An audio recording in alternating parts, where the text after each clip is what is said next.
ಮತ್ತು ಮಲ್ಲಿಕಾರ್ಜುನ್ ಅರಿಕೇರಿ ಅನ್ನುವಂಥವನು ಮಾರ್ಚ್ 15-16ನೇ ತಾರೀಕಿನಂತೂ ಮಗನನ್ನು ಅಡ್ಮಿಷನ್ ಮಾಡಿಸ್ತೀನಿ ಅಂತಂತೇಳಿ ಮನೆ ಹತ್ರ ಕರ್ಕೊಂಡೋಗಿರ್ತಾನೆ 6 ವರ್ಷದ ಮಗುವನ್ನು. ಆದರೆ ಒಂದೆರಡು ದಿನ ಬಿಟ್ಟು ಅವನು ವಾಪಸ್ ಮನೆಗೆ ಬಂದಿರ್ತಾನೆ. ಏಪ್ರಿಲ್ 1 ರಂದು ಮಗನ ಬರ್ಡೇ ಇರುತ್ತೆ. ತಾಯಿ ಮಗನನ್ನು ನೋಡಲೇಬೇಕು ಅಂತಂತೇಳಿ ಹಠ ಹಿಡಿದಾಗ ಆತ ಕೊಡುವಂಥ ಹೇಳಿಕೆಗಳು ಮನೆಯವ್ರಿಗೂ ಕೂಡ ಕನ್ಫ್ಯೂಷನನ್ನು ಕ್ರಿಯೇಟ್ ಮಾಡುತ್ತೆ. ಆ ಹಿನ್ನೆಲೆಯಲ್ಲಿ ವಿಜಯಪುರ ಗ್ರಾಮೀಣ ಪೊಲೀಸ್ ಠಾಣೆಯಲ್ಲಿ ಒಂದು ಮಿಸ್ಸಿಂಗ್ ಕೇಸ್ ರಿಜಿಸ್ಟರ್ ಆಗುತ್ತೆ. ಆ ಮಿಸ್ಸಿಂಗ್ ಕೇಸನ್ನು ಪತ್ತೆ ಮಾಡ್ಕೊಂಡು ಹೋದಾಗ ಈ ವ್ಯಕ್ತಿ ಮತ್ತೆ ಮನೆ ಹತ್ರ ತಪ್ಪಿಸ್ಕೊಂಡು ಹೋಗಿರ್ತಾನೆ. ಆದ್ದರಿಂದ ತಂದೆಯ ಮೇಲೆ ಹೆಚ್ಚಿನ ಸಂಶಯ ಬಂದಿರುತ್ತೆ. ತಂದೆಯನ್ನು ಕರ್ಕೊಂಡು ಬಂದು ಎನ್ಕ್ವೈರಿ ಮಾಡಿದಾಗ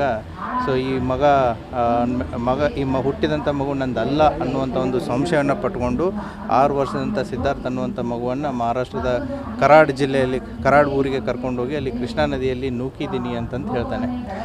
ಆ ಹಿನ್ನೆಲೆಯಲ್ಲಿ ಮತ್ತೆ ನಾವು ಪ್ರಕರಣವನ್ನು ಕೆದಕಿದಾಗ ಕರಾಡ್ ಜಿಲ್ಲೆಯಲ್ಲಿ ಒಂದು UDR ಕೇಸ್ ರಿಜಿಸ್ಟರ್ ಆಗುತ್ತೆ. ಒಂದು 6 ವರ್ಷದ ಮಗುವಿನ ಬಾಡಿ ಕೃಷ್ಣಾ ನದಿಯಲ್ಲಿ ಸಿಕ್ಕಿರುತ್ತೆ. ಆ ಹಿನ್ನೆಲೆಯಲ್ಲಿ UDR ಕೂಡ ರಿಜಿಸ್ಟರ್ ಆಗಿರುತ್ತೆ.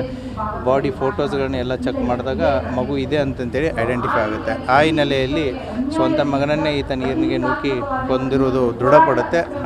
ಆ ಹಿನ್ನೆಲೆಯಲ್ಲಿ ವಿಜಯಪುರ ಗ್ರಾಮೀಣ ಪೊಲೀಸ್ ಠಾಣೆಯಲ್ಲಿ ಪ್ರಕರಣ ದಾಖಲಾಗಿ ಈಗಾಗಲೇ ತಂದೆಯನ್ನು ಅರೆಸ್ಟ್ ಮಾಡಲಾಗಿದೆ. ನಮ್ಮ ಕಾರ್ಯಕ್ರಮಗಳನ್ನು ನೀವು ನೋಡ್ತಾ ಇದ್ರೆ ನಮ್ಮ ಚಾನೆಲ್ ಅನ್ನ ಸಬ್ಸ್ಕ್ರೈಬ್ ಮಾಡಿ, ಪಕ್ಕದ ಬೆಲ್ ಐಕಾನ್ ಒತ್ತಿ ನಮ್ಮನ್ನ ಬೆಂಬಲಿಸಿ.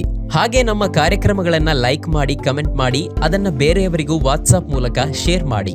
ನೀವು ಹೀಗೆ ಮಾಡಿದಾಗ ನಮ್ಮ ಚಾನೆಲ್ ಮತ್ತಷ್ಟು ಜನರಿಗೆ ತಲುಪಲು ನೀವು ನಮ್ಮೊಂದಿಗೆ ಸಹಕರಿಸಿದ ಹಾಗಾಗುತ್ತೆ. ಇದು ನೀವು ಯಾವುದೇ ಖರ್ಚಿಲ್ಲದೆ ಕೆಲವೇ ಸೆಕೆಂಡುಗಳಲ್ಲಿ ನೀಡಬಹುದಾದ ಸಹಕಾರ. ಧನ್ಯವಾದಗಳು.